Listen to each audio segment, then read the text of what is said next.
Guys, for today's video, ngayong sunod-sunod na yung mga bagyo, November na, magde-December na, tag-ulan na, at saka madalas may mga bagyo. Kailangan mayroon tayong app na ganito. Ito yung app guys, yan. Hindi ba kita? Ayan. Ayan yung isa guys. Sandali lang guys ha, babalik ko yung cellphone. Yung isa, yan yung windy. Ano yan guys? Monitoring app. Weather monitoring app. Ito naman yung Zoom Earth. Yan. Parehas lang sila. Ito yung Zoom Earth, yung number 1. Ito yung windy, yung kasanayan kong gamitin. Ibubuksan natin yan guys ngayon. Kasi yung panahon ngayon, may binabantayan na bagyo na napakalakas. Ayan yung Pilipinas guys. Ayan. Sandali lang, naglo-loading pa siya guys. Ano ba yan? Oy.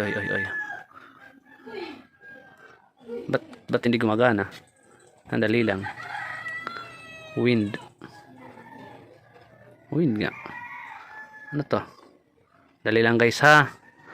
Bakit hindi to gumagana? Dito tayo sa Zoom Earth. Ayan yung Philippines. Ayan guys. Ayan, nakikita nyo ba? Ayan guys. So ito guys, yan yung bagyo. Yan yung bagyo. Yan yung kanyang forecast, yung kanyang pagdadaanan na na linya. Ayan. Yung lugar, yung location namin, ayan guys, sa Samar kami, Basay Samar. Ayan yung dadaanan ng bagyo. So yung dadaanan na lugar ng bagyo, Manila, tanggapin na natin guys. Tanggapin na natin na dyan talaga dadaan yung bagyo. So yung magagawa na lang natin is maging handa. Maging handa na lang tayo guys. Evacuate na tayo.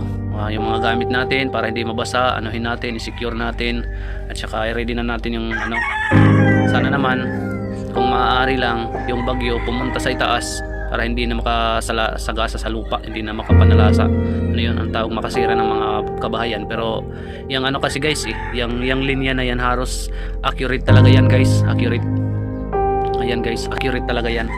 Kaya kasi yung ngayong bagyo na yun, yung Tino, yung bagyong Tino, ano yun guys, ganyan din yung linya. Pero sana naman hindi naman natin hawak yung panahon, nagbabago-bago naman yung panahon. Sana naman kung maaari o lumihis pa yan papuntang itaas para hindi na makapadalasan ng kabayan.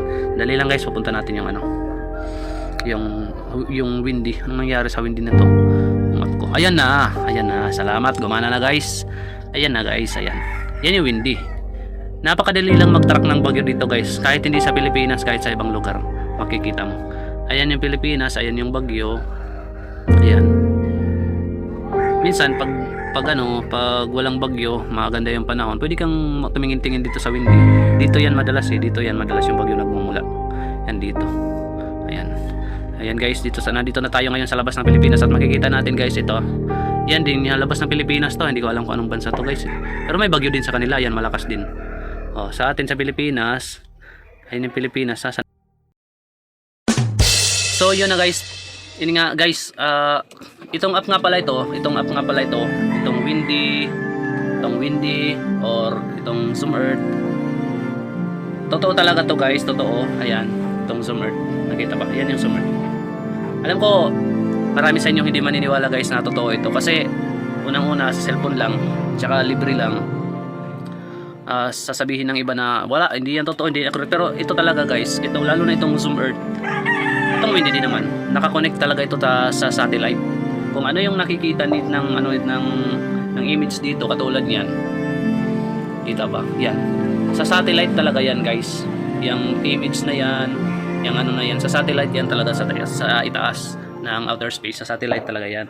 Diyan din tumitingin yung mga guys, yung mga tagapagbalita. Pero para maniwala kayo guys na totoo ito, kasi sa atin libre lang. I-download nyo lang sa yung app, sa cellphone app, sa Play Store, i-download nyo lang. Puti-puti naman. Ayan, i-download nyo sa Play Store, tapos makukuha nyo na, mauupin nyo na ng libre. Pero yung totoo guys, hindi talaga to libre. Millions of dollars ang kita nito ng gumawa nitong app, at saka yung mga kumpanya kasi yung gumagawa nito. At ito, hawak na to ng Google kasi nasa Play Store na.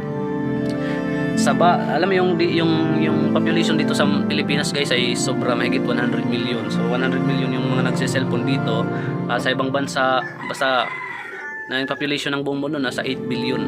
Ngayon kung kahit sabihin natin 5 billion lang yung nagse-cellphone at magkano nito, mag-open, magkaroon ng app na ito, So sa bawat isang cellphone na magda-download ito ay mayroong cents, may centavos na kita yung kumpanya. Pag may lumabas pa na ads dito, pag binubuksan natin ito, yan, pag buksan natin yung app na yan, minsan may nagpa-pop na ads ng mga advertisement sa iba-ibang ads, iba-ibang bansa. Mayroon din silang kita na centavo. Minsan na nasa ano lang yan, nasa 50 cents, minsan depende sa presyohan ng nag-advertise. So isipin mo guys, 5 billion sa isang araw.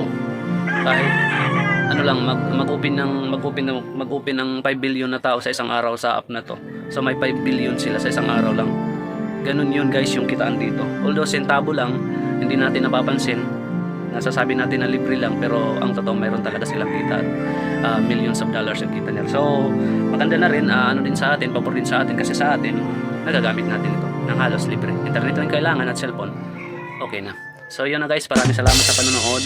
Sana mag-download kayo ng app na to, kaya kahit hindi pa lumalabas yung balita, kahit hindi pa alas 6 ng gabi, makakapag-monitor tayo sa ating cellphone. Yung guys, tandaan nyo lang, huwag nyo kalilimutan, windy at zoom earth. May mga iba pang weather monitoring app sa Google, Play Store. Mamili na lang kayo, pero yung nakasanayan ko kasi yung windy. Yung windy kasi masimple siyang gamitin. At saka yung zoom earth, baka na rin gamitin kasi may linya kung saan dadaan.